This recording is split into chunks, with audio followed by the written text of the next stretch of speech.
1998 సంవత్సరంలో, అంటే నా వయసు అప్పుడు 24 ఇయర్స్, 24 సంవత్సరాలు. ఆ వయసులో నేను అంతవరకు మా తండ్రితో పాటు నేను రాజకీయం చేసేవాడిని. అప్పటికి 98లో రెండోసారి తెలుగుదేశం గవర్నమెంట్, మొదటిసారి తెలుగుదేశం గవర్నమెంట్ వచ్చిందంటే చంద్రబాబు నాయుడు 96లో ముఖ్యమంత్రి అయిన తర్వాత 98లో గోనెగండ్ల అంటే అంతవరకు నేను డోన్లో రాజకీయం చేసేవాడిని మా నాన్నతో పాటు, తండ్రి చాటు బిడ్డగా ఉండేవాడిని. కానీ 98లో నేను విజయభాస్కర్ రెడ్డి గారు నన్ను కొన్ని కారణాల వల్ల గోనెగండ్ల మండలానికి తీసుకురావడం జరిగింది. అప్పటి నుంచి 24 ఏళ్ల వయసు. నాకు ఆ మండలంలో ఎవరో తెలియదు, నాయకులు తెలియదు, పెద్దగా నాకు పరిచయం లేదు. నాకు అంతసేపు ఉన్న కూడా డోన్లో ఉండేవాడిని. కానీ మాకు ఆ రోజు విజయభాస్కర్ రెడ్డి మా పెద్ద ఆయన, కానీ ఎంతోమంది ఆయన పైన ఆధారపడిన వాళ్ళు, ఆయన ద్వారా లబ్ధి పొందిన వాళ్ళు కానీ, అదేవిధంగా ఆయన ద్వారా బాగుపడిన వాళ్ళు కానీ, వాళ్ళు చెప్పే మాటలు వింటే వాళ్ళు మా కుటుంబం మీద చూపిస్తున్నటువంటి అభిమానం గురించి అయితేనేమి, వాళ్ళ అభిప్రాయం అయితేనేమి నిజంగా ఒళ్ళు గగురుపరిచేది. ఆ పరిస్థితుల్లో అంత చిన్న వయసులో నాకు అప్పటికి పెళ్ళి 1 నెల అయింది. తీసుకుపోయి గోనెగండ్లలో పెట్టారు. నాకు అక్కడ ఏమీ తెలియదు. కానీ అప్పుడు ప్రత్యర్థులు మాకు మోహన్ అన్నోళ్ళు, పెద్ద ఆయన ఎస్వి సుబ్బారెడ్డి గారు అప్పుడు మంత్రిగా ఉన్నారు. పోరాటం చేశాం. ఒక్కటి గుర్తుపెట్టుకోండి, రాజకీయంలో ఈరోజు హర్షవర్ధన్ రెడ్డి ఈరోజు ఈ స్థాయిలో ఉన్నాడు అంటే ఆ రోజు అప్పటి నుంచి 98 నుంచి 2004 వరకు 6 సంవత్సరాల పాటు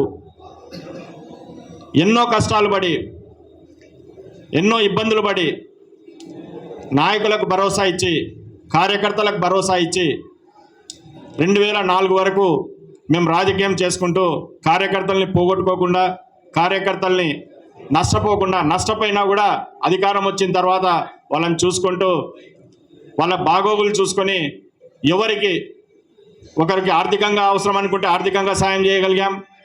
కొన్ని పద్ధతుల ద్వారా రాజకీయంగా ఉత్సాహం ఉన్న వాళ్ళని రాజకీయ పదవుల్లో పెట్టి రాజకీయంగా వాళ్ళని ముందుకు తీసుకొచ్చాం. ఈరోజు మీరు గోనెగండ్ల మండలంలో పోతే దాదాపు ప్రతి గ్రామంలో కూడా హర్షవర్ధన్ రెడ్డి అనే వ్యక్తి తీసుకొచ్చినటువంటి వ్యక్తులు ఉన్నారు. కానీ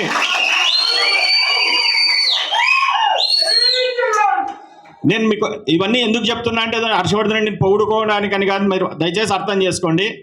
పార్టీ కష్టకాలంలో ఉన్నప్పుడు అన్నిటికీ ఎదురొడ్డి మీరు నిలబడగలిగితే మీకు కూడా మేమున్నాం. నాకు తెలుసు కార్యకర్తల కష్టాలు ఏ విధంగా ఉంటాయి, కార్యకర్తలు ఏ విధంగా నష్టపోతారు. మీకు ఆ రోజు మీరు చెప్పినప్పుడు కొద్దిగా మేము ఏదైనా బాధపడి ఉండొచ్చు, మీకు స్పష్టంగా సమాధానం కొన్నిసార్లు ఇవ్వలేకపోయి ఉండొచ్చు. వేరే రకంగా భావించొద్దండి. కష్టపడినా నష్టపోయిన కార్యకర్తని చూసుకునే స్వభావం ఉన్న నాయకులం మేము. కాబట్టి ఒక్కటే మీరు ఆలోచన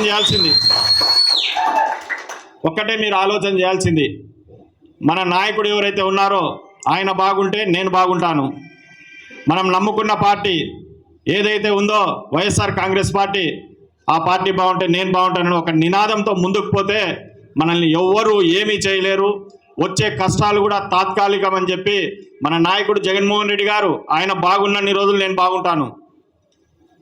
మన పార్టీ వైఎస్ఆర్ కాంగ్రెస్ పార్టీ బాగున్న నాళ్ళు నేను బాగుంటాను అనే ఒక నినాదంతో మీరందరూ కూడా రేపటి నుంచి కార్యోన్ముక్తులై ఈ ప్రజా పోరాటంలో ప్రజలకు మద్దతుగా మనమందరం నిలబడగలిగితే మనల్ని ఏ శక్తి ఆపలేదు, ఏ పోలీస్ ఆపలేడు, ఏ ఒక్క వ్యవస్థ కూడా మనల్ని ఆపలేదని మీకు తెలియజేసుకుంటూ, ప్రతిపక్షంలో ఉన్నాం, కష్టాలు అనేవి ఖచ్చితంగా ఉంటాయి.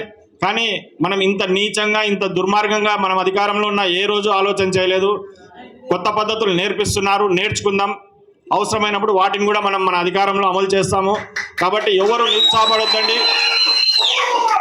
తాత్కాలికమైనటువంటి ఇబ్బందులకి, కష్టాలకి ఎవరు నిరుత్సాహపడొద్దండి.